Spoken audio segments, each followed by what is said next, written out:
Today we're gonna explore ang undiscovered cave dito lang sa bayan ng San Jose, Camarines Sur.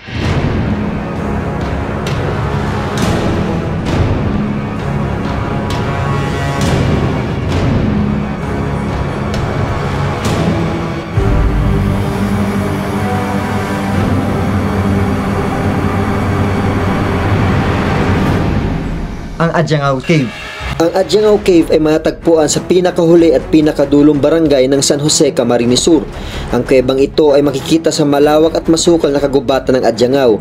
Sino ba mag-aakala na sa likod ng malawak na karagatan ng lugar na ito ay may matatagpuan palang malaking kuweba na hanggang sa ngayon ay bibihira lang puntahan ng mga turista.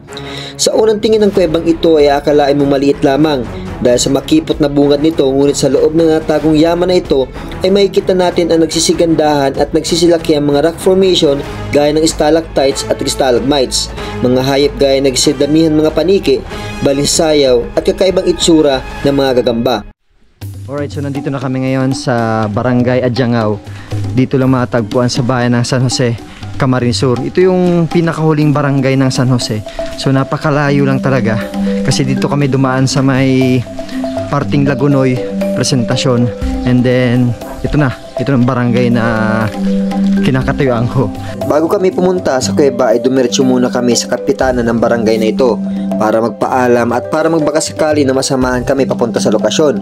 At matapos nga na pag-uusap, hindi na rin kami nagsayang pa ng oras kaya pinuntahan agad namin ang kuweba sa lugar na ito. Alright, so papunta na kami sa isang kuweba dito sa Barangay Adjangao. Dito lang matagpuan sa bayan ng San Jose, Camarines Sur. So ito yung undiscovered cave dito na pwede o maging posibleng tourist spot or tourist destination sa bayan na ito. Kaya iikutin natin to at tutuklasin natin tong lugar na to. So lalo na itong kuwebang sinasabi dito. At kung kakayanin naman natin, pupuntahan pa natin yung falls dito na sinasabi daw nila na napaganda. So ayun, let's go! Nang dumating kami sa lokasyon, halos tirik na tirik ang araw. Pero dahil sa nagtataas sa mga puno at halaman, halos hindi mo rin ramdam ang init na dulot nito. Alright, the moment ay nandito na kami sa lokasyon kung saan papunta sa Adjangao Cave. So ito yung undiscovered cave dito na posibleng maging tourist spot na din ng barangay na to. So dito yung matagpuan sa bayan ng San Jose, Camarines Sur. So kung makikita nyo ito yung dinadaanan namin, no?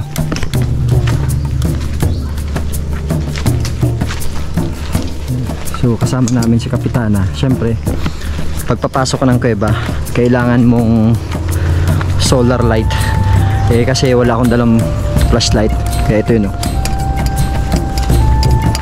So kung makikita yung daan, no? Masukal, oh.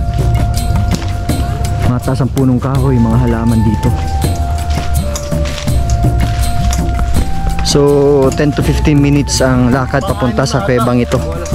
Alright, and then after nito, kung sakaling kayanin pa ng oras, pupunta pa kami sa sinasabing Star Falls dito sa lugar na to. Hindi ganoon kadali umakyat papunta sa kuwebang ito dahil sa naglalakihan mga bato, madulas na daan, nagtutumbahan mga punong kahoy at dahil na rin sa matarik na daan. So merong isang assault dito. So ibig sabihin ng isang assault, isang mahirap na daan papunta sa kuweba. Parang bumabalik yung alaala nang tumataas kami sa Monte Sarog. Pero after nito, nasa kuweba na kayo. So ingat lang pag kayo pupunta dito kasi unang-una madulas ang daan, madulas yung mga bato. Ito ba yun? Ha? Oh, diretso lang. Diretso pa? So kung makikita nyo itong paligid namin, galing kami doon sa baba. Naamoy mo na yung ano? Oh, naamoy ko na yung Ano ng paniki? ng paniki, mga tae, tapos ihi. Alam mo yung isa sa masalimuot na pagdadaanan mo sa kuweba, yung tae at ihi ng paniki. Syempre madilim ang kuweba, yun ang tinitirahan nila. So ito yung pinagdadaanan namin dito, taas.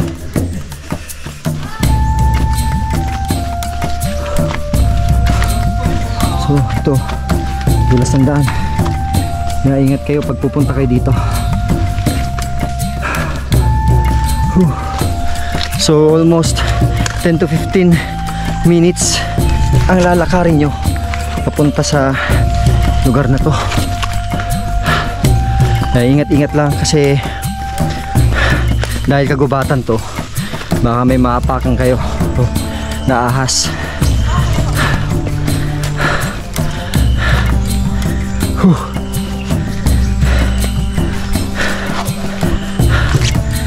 Kaya kayong mga nanonood, sigurado kung mahilig kayo sa mga ganitong adventure, puntahan niya to. Ganda dito. Yun na.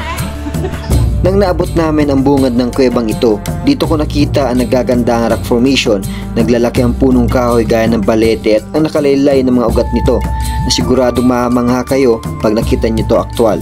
So ito na tayo sa bungad ng kuweba. So kung makikita nyo, napakadilim. Kaya pag pupunta kayo dito, kailangan nyo ng solar light, flashlight or headlight para mas makita nyo yung loob. So kung makikita nyo yung rock formation dito, pakapasok mo lamang dito sa kuwebang ito. Napakaganda. So napakadilim. Ito yung mga bato na dadaan nyo dito. Kailangan nyo magdoble ingat kasi sobrang dulas. Dahil sa tubig, kasi tag-ulan na. Kaya itong mga bato dito na daanan nyo, ito yung pwedeng maging rason madisgrasya kayo kasi sobrang dulas. Ito yun, no? Tignan yung rock formation. Sobrang dilim. Habang papasok ako sa bungad ng kuweba, kailangan ko magdoble ingat dahil sa isang pagkakamali ko lang, malalim na butas ang naghihintay sa akin. So, sa may dulo.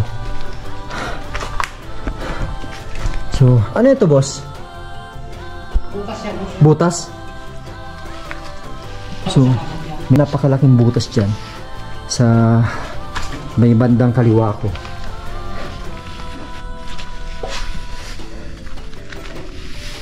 Ito yun.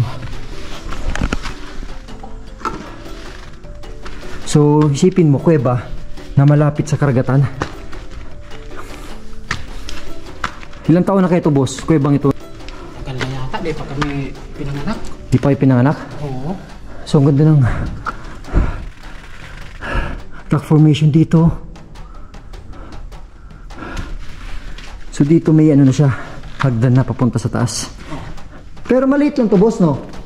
Medyo pagdating doon sa gitna, medyo may kalaki-lakihan. So, kung matandaan nyo, meron akong vlog na pinasok ko yung ika-10 pinakamalaking kuweba dito sa Pilipinas. Yun po yung sa Libmanan. Ayun, napakalaki talaga. Tapos grabe yung nilakad namin doon, halos 1 oras. Pero ito, ang laki ng kuwebang ito. Siguro, lalakarin mo lang to for almost 5 to 10 minutes. Ito yun, tignan mo rock formation dito. Ito, boss, undiscovered pa to, no? Hindi pa siya na, hindi pa siya na-discover ng tao. O may mga pumupunta na rin dito? Marami nang pumupunta dito, mga Amerikano. Na-discover naman nila. Pero, hindi pa siya, boss, ino-open for public. Hindi pa. Ito, kita nyo yung rock formation, no? Ganda. Tapos, alam nyo, sobrang lamig na naranasan namin dito. So, yung mga paniki.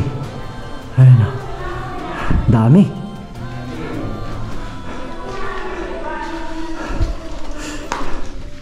Yun, no, dito na sila nanirahan, no? Habang palayo ako ng palayo, parami na rin ang mga paniking lumilipad sa loob. So, lalo dito, pagdating niya sa dulo, napakaganda ng rock formation. Yun, halos gisiliparan yung paniki. Dahil paniki, oh. Kung makikita nyo dito sa lugar na to, isang napakagandang kuweba. Yun, oh.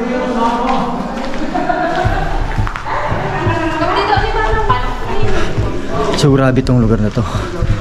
Isa to sa Napakagandang lugar na pinuntahan ko dito sa Camarines Sur. Ito yun, oh.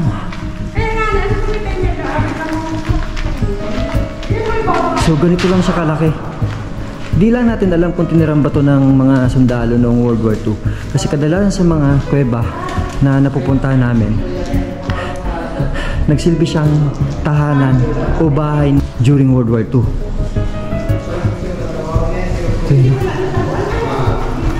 Okay, yun mo yun. Buhay na buhay ang bato dito.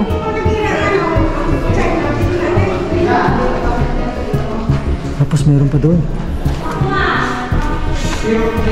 Diyan boss, meron pa. Kasi ang dami ng paniking lumilipad dyan, no? Ha? Ang lawak ng kuwebang ito. Tapos ito yung makikita nyong rock formation sa gitna ng dulo. Ito. Grabe, laki dito.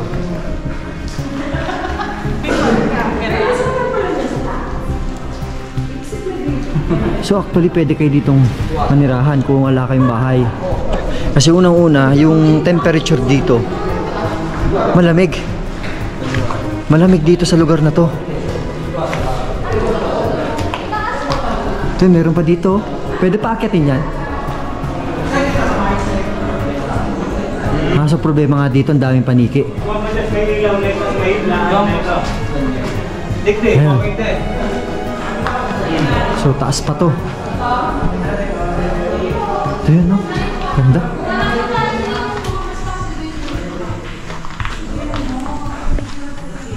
So, problema lang dito. Siguro ang daming lokal nagtatambay dito, halos vandalism, nag-uukit ng pangalan. So dapat sa mga ganitong uri ng kalikasan, kailangan alagaan, i-preserve. Meron pa po dyan? So meron pa dito sa lugar na to. Ito, meron pa dito. Kapapawak na tol. So tanggalin natin tong bag ko kasi ito yung isa sa mahirap na dala ko ngayon, lalo na pagpapasok ka sa may sikip. Dilim, walang ilaw. So meron pa dito, oh, dilim. Tol, ilaw tol. Kailangan ilaw dito. So kailangan natin dito ng ilaw. So, pasakin natin dito. Kasya naman ang tao. So ito yun, oh. So, tatagilid kayo. Laki dito. Tayo. Yan. So may mga paniki kailangan tagang nilipad dito.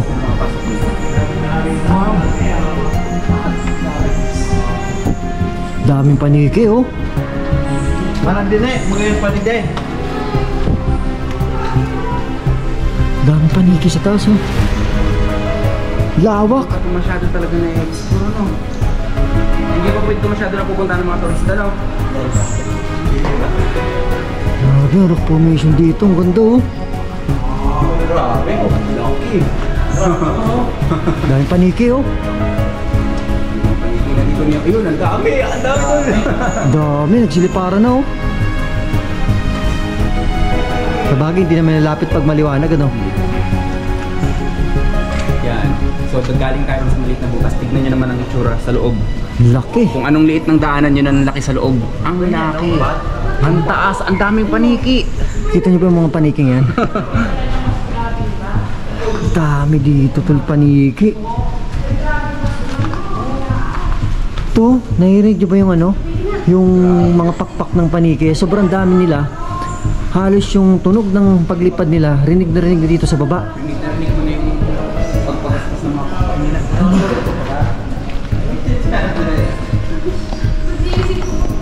Akala ko ang liit lang. Dilim mo, wala ka dito makikita. Kung wala kang ilaw, wala ka dito makikita sa loob na to. Ang liit ng daanan pero ang laki sa loob. Grabe. Laki dito sa loob, tol. Grabe, solid. First time namin pumunta dito sa lugar na to. Pero ang ganda.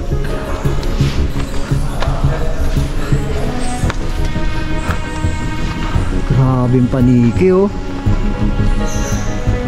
Hindi na kasi kita masyado dito kasi malayo na yan. Flashlight natin, flashlight. Grabe dito. No, flashlight natin. Walang charge.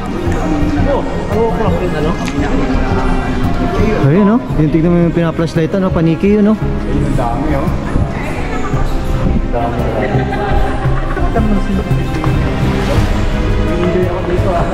Ito yung rock formation dito. So hindi namin alam kung halos ilang metro na ba nalakad natin. Baka nasa 200. Layo namin. Dito pero ang ganda. Ito yung tubig na gawa ng kuweba. Kaya kung makikita nyo, medyo moist yung dinadaan namin dito.